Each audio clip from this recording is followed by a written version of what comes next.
සුබ දවසක් හැමෝටම. ඉතින් මේ වෙනකොට channel එකේ videos ගොඩක් ගෙනත් තියෙනවා. ගොඩක් කට්ටිය ඉල්ලීම නිසාම ඔන්න ගොඩක් videos ගෙනත් තියෙනවා.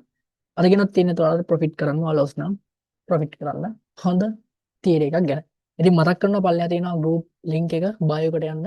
ඔයා බලන්න TikTok එකේ නම් bio එක, Facebook එකේ නම් comment section එකේ pin කරලා ඇති. නැත්නම් YouTube එකේ නම් comment section එකේ pin කරලා ඇති. ඒ ගිහිල්ලා තියෙන ඒ කියන්නේ link එකෙන් ගිහිල්ලා තියෙන group එකට join වෙන්න. මේකේදී ඔයාලට market updates, ඒ වගේම free signals, ඊට අමතරව ඔයාලට මේ වගේ videos දෙදී updates ගොඩක් දේවල් ගන්න පුළුවන්. ගොඩක් opportunities ගැන දැනගන්න පුළුවන්. අපේ classes වලට join වෙන විදිහත් ඔයාලට දැනගන්න පුළුවන්. ඉතින් miss කරගන්න නැතුව join වෙන්න ඒ group එකට, right? හරි. එහෙනම් අපි යමු වැඩේට. ඉතින් අද කතා කරන්න යන්නේ Malaysian SNE වල entry setup එකක් ගැන. ඉතින් මම personally බලන entry setup එකක්. ඒතර මෙන්න මේ setup එක ගැන තමයි කතා කරන්න යන්නේ. හරි. ඉතින් මේකෙදි මම වෙන chart එකක් දාගන්න මේක entry ටැග් කරන් තියෙන නිසා මම මේ ගන්න entry before afters breakdowns එහෙම public group එකට දානවා. වාට group එකට join වුණොත් ඒ වගේ opportunities බලා ගන්න පුළුවන්. හරි. මම ඔන්න euro USD එකට ආවා. මේක crypto වගේම forex issue එකක් නැතුව පාවිච්චි කරන්න පුළුවන් entry module එක. හරි. ඉතින් මෙතනදී ඔයා ඉගෙනගෙන ඉන්න ඕනේ Apex එක. right? Apex එක. මොකක්ද මේ Apex එකක් කියලා කියන්නේ? මම මේ සරලව explain කරන්නම්. මෙතන පැය භාගයක් විතර අරගෙන මට ගොඩාක් විස්තර කරන්න බෑ. මම මේ කතා කරන්නේ intro ගන්න ඕන strategy එකක්. මේවා deep කතා කරන්නම් ඉස්සරහට. හරි. එතකොට මේ Apex එක කියලා කියන්නේ සරලව support එක හෝ resistance එක. හැබැයි මේක හැදෙන විදියක් තියෙනවා. ඒ තමයි market structure shift එක. මෙහෙම ගිහිල්ලා පල්ලෙහාට දැන් BOS කරලා උඩට market එක break කරනවා. මෙන්න මේක buy module එක. මෙන්න මේ විදියට. මෙතන තියෙන buy module එක MSS module එක කියලා ඔලුවට දාගන්න. එතකොට පල්ලෙහාට BOS කරලා තියෙනවා. එහෙනම් නැත්තම් liquidity අරගෙන තියෙනවා පල්ලෙහාට BOS උඩට MSS. හරිද? මෙන්න මේ pattern එක. ඊට පස්සේ market එකේ මෙන්න මෙතන. හරිද? මෙතන චුට්ටක් wick එකක් පොඩි wick එකක් තියෙනවා. සාමාන්‍යයෙන් අවසාන wick එකක් වගේ තියෙනවා. cancel open close level එකෙන්ම කියන්නේ wicks නැතුවම close වෙන්න ගොඩාක් කලාතුරකින් නැත්තම් මෙහෙම පොඩි wick එකක් තියෙනවා. market එකේ low එකේ හෝ high එකේ මෙහෙම wick එකක් සාමාන්‍යයෙන් තියෙනවා swing points වල උනා. හරිද? එතකොට ඔයාලට බලා ගන්න පුළුවන් මෙන්න මෙතනදී මෙන්න මේ low එක. එහෙම නැත්තම් මේක support එකක් වෙනවා. හරි. මේ දෙන මේ support එක. එතකොට market එක මෙන්න මෙහෙට break කරලා ආයෙ උඩට MSS එකක් දුන්නට පස්සේ මෙන්න මෙතනදී මේක මම ගන්නවා Apex එක විදියට. හරිද? මේ lowest point එක Apex එක විදියට ගන්න. එතකොට ඔන්න ඔය Apex එක මෙහෙම ඇවිල්ලා ටැප් කරාට පස්සේ මෙන්න මෙතනින් ගන්න entry එකේ මෙන්න මේ වගේ target තියාගන්නවා. මෙතන full back එකේ එන්න කලින් හැදිච්ච අවසාන low එක හෝ high එක. හරි. මෙහෙම තියාගන්න. එතකොට මෙන්න මේ point එකට තමයි අපි Apex එකක් කියලා කියන්නේ. හරි. Apex එක කියලා කියන්නේ. මම ඔයාලට Apex ටිකක් පෙන්නන්නම්. දැන් මේකේ entry ගන්න ඕන විදිහ ටිකකුත් තියෙනවා. මම personally බලන විදිහ ටිකක් තියෙනවා. හරිද? මොකද stop loss hunting නැතුව ඔයාලා ගන්න ඕන. ඒ නිසා මම කියන විදිහට play කරන්න. කියන විදිහට විතරක් play කරන්න. මේ වෙන විදිය බලන්න යන්න එපා. හරිද? හරි. මේ බලන්න මෙතනදී. දැන් ඒ වගේම market එකේ දැන් ඔයාලට පේනවා මෙහෙම ගිහිල්ලා. මම ඉන්නේ 1 minute. මෙහෙම ගිහිල්ලා මෙහෙම ඇවිල්ලා තියෙනවා. හරි. එතකොට ඔයාලට පේනවා market එකේ උඩට liquidity අරන් තියෙනවා.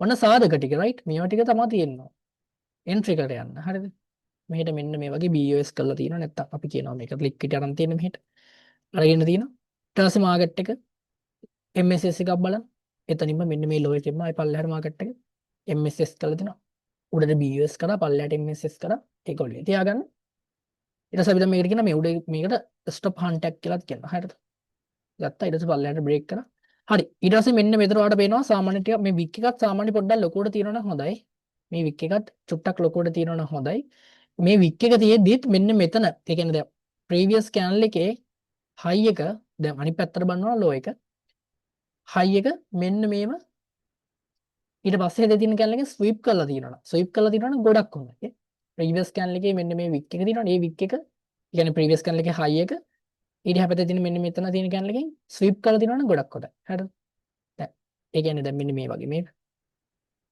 මේක දැන් previous candle එකේ මේ high එක මේ candle එකෙන් sweep කරලා ඔය sweep ගැන කතන්දර ගැන ඉගෙන ගන්න පුළුවන් මේ මගේ YouTube එකේ තියෙන videos ගොඩක් දාලා ඒවා බලන්න ඒතර idea ඇසෙයි හරි එතකොට මෙන්න මෙතන මෙන්න මේ ලෙවල් එකට තමයි අපි apex එක කියලා කියන්නේ. මේක line chart එක දාන්න line chart එක දැම්මම පස්සේ මෙන්න මේ A shape එක. ඔන්න ඔය resistance එක අපි ගන්නවා මොකක් විදියට? apex එක විදියට. එතකොට මතක තියාගන්න මාකට් එක previous මෙතනින් MSS එකක් දීලා පල්ලෙහාට sell වෙන reason එකක්. ඒ කියන්නේ මේ පැත්තේ තියෙන high time frame period එක මේක tap කළා නම් මේ දේ වෙලා තියෙන්නේ. ඒක ගොඩක් perfect. හරිද? දැන් මෙතනදී නම් බලන්න මාකට් එක මොකද කරලා තියෙන්නේ කියලා. previous මොකක් හරි point එකකද tap කරලා තියෙන්නේ. yep. මෙතන තියෙනවා මාකට් එකේ OB එකක්. මේ තියෙන. මෙන්න මේ wick එක OB එකක්. මේ සම්පූර්ණ wick එක ගන්න පුළුවන් OB එකක් විදියට. හරිද? එතකොට මෙතන මාකට් එක මෙන්න මේ OB එකේ තමා ටැප් කරලා තියෙන්නේ. OB එකේ ටැප් කරලා තියෙනවා. ඒ වගේම මෙන්න මෙතන කැන්ඩල් එකක් මෙතන හයි එක අරන් තියෙනවා. කියන්නේ buy side liquidity එතන අරන් තියෙනවා. inducement එක කියලා කියන්න පුළුවන් මෙතනදී මෙන්න මේ point එකට දාලා. ඊට පස්සේ ඔන්න බලා ගන්න පුළුවන් මාකට් එකේ MSS එක දීලා මෙන්න මේ තියෙන liquidity points වලට major liquidity points වලට ඒ කියන්නේ මේ trend එකේ 1 minute trend එකට අනුව මෙන්න මේ liquidity points වලට මාකට් එක යන්න කලින් stops මිස්සුනා ආයන්තෙන්ට. හරිද? ඒ කියන්නේ මෙන්න මේ පොයින්ට් එකට අඩුම මේ පොයින්ට් එකට. හරිද? දැන් මෙතන ඔයාලට පේනවනේ ස්ට්‍රක්චර් එක. දැන් මෙන්න මේ TP තියාගන්න එක liquidity ළඟම තියෙන liquidity levels අඳුර ගන්න එකට වෙනම lessons කරන්න වෙනවා. ඉස්සරහට ගියනම් videos. මම දැන් සරලව explain කරන්න. මෙහෙම ගියාට පස්සේ අවසානට high එක මෙතනින් break කරලා තියෙනවා. ඒතර මෙතන තියෙන මෙන්න මේ major swing point එකේ low එකක් ගන්න පුළුවන් මේක විදියට. හරිද? මේක තමයි low එක. මෙන්න මෙතන high එක හැදෙන්න උදව් වුණා. හැබැයි trend එකක් විදියට බැලුවොත් මේ high එකේ මෙන්න මේ low එක ගන්න පුළුවන්. හරිද? හරි. ඊට පස්සේ ඔන්න මාකට් එක බලන්න පුළුවන්.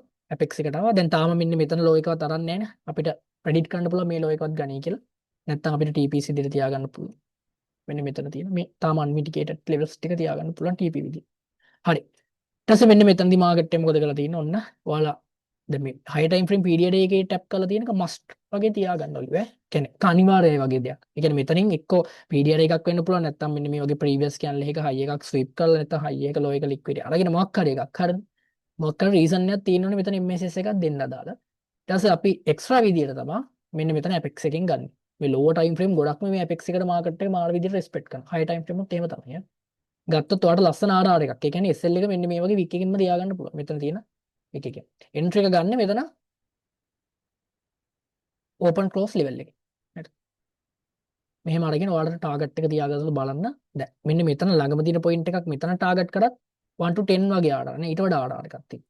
මෙතන target කරොත් ඔන්න RR එක. හරිද? එතකොට මේ Apex එකට එයි කියලා කියන්න පුළුවන් ලොකුම සම්භාවිතාවක් තියෙනවා මාකට් එකේ. මෙන්න මෙතන previous candle එකේ high එක දැන් මේ down පැත්තට බලද්දී previous candle එකේ high එක ඊට පස්සේ candle එකෙන් මෙන්න මෙතන තියෙන candle එකෙන් sweep කරලා තියෙනවා. හරිද? sweep කරලා තියෙනවා නම් ඒක high probability. ඒක high probability විදිහට අපිට ගන්න පුළුවන් chance එක තියෙනවා. හරිද? ගන්න පුළුවන් chance එක තියෙනවා. මම තවත් example එකක් පෙන්නන්නම්. මේ මෙතන තියෙනවා market එකේ FVG එකක්. ඔයාලා බලා ගන්න පුළුවන් FVG එක tap කරලා ඔන්න period එක. ඊට market එකේ මෙතනින් structure shift එක දීලා තියෙනවා. එතන structure shift එකක් දීලා තියෙනවානේ market එකේ. ඊට පස්සේ මෙන්න Apex එක trend එකත් අනිවාර්යයෙන්ම trend එක ගැන අවබෝධයෙන් ඉන්න Apex එකට ඇවිල්ලා market එක මොකද උනේ? යවන්න market එක buy වුණා. වෙන ඇති. ඉතින් ළඟම තියෙන liquidity points වලට අල්ලන්න පුළුවන්. කියන්නේ මෙතනින් දැන් entry එක ගත්තට පස්සේ ඔයාලට පේනවා මෙතන තියෙනවා. මේ can set එක මම ගන්නවා. order flow එකක් විදිහට bearish order flow එකක් විදිහට. එතන තියෙන order flow එක. තව ඕක පොඩි කරලා ගත්තොත් මෙන්න මේක ගන්න පුළුවන් අපිට bearish order flow එකකින් මෙන්න මේ කියන්නේ. ඔන්න ඔය වගේ levels වලට ගියාට පස්සේ market එක ඕනෑම අවස්ථාවකදී reversal එකක් දෙන්න පුළුවන්. ඒ නිසා ඔයාලා profit book කරගෙන trend එකට trade කරන්න. හරිද? trend is your friend. ඔන්න ඔළුවේ තියාගෙන ඉන්න trade කරන්න. ඔන්න examples ටිකක් පෙන්නුවේ. දැන් මම මේ 1 minute ඉන්නේ. මේවා ඉක්මනට move වෙනවා. ඔයාලා 15 minute 5 minute වගේ try කරන්න. ගොඩක්ම low time frame යන්නේ නැතුව. හරිද? ඒ කියන්නේ මේ පුරුදු වෙනකම්. හරි එහෙනම් වීඩියෝ එක ඔන්න මම එන් කරනවා. මම හිතනවා ගොඩක් වැදගත් වෙන්න ඇති කියලා. කමෙන්ට් එකක් දාන්න අමතක කරන්න එපා. කමෙන්ට් එකක් දාන්න, like කරන්න, share කරන්න වීඩියෝ එක තවත් එක්කෙනෙක් බලන්න. ගිහින් බලන්න තවත් වීඩියෝස් ගොඩක් දාලා තියෙනවා මාස්ටර් ඇනලයිස්ට් YouTube channel එකේ. නැත්නම් මගේ TikTok page එකේ, FB එකේ. ගිහින් බලන්න පුළුවන්. group එක තියෙනවා. group එකට join වෙන්න අමතක කරන්න එපා. ඔයාලට වැදගත් වෙන group එක. ඉතින් ඒ group එකට join වෙන්න bio එකේ තියෙනවා link එක. එහෙනම් ගිලෙන්නම් සුබ දවසක්. මම මාස්ටර් ඇනලයිස්ට් Institute එකෙන් සිතෝ විජේසුරිය. චාබියෝ.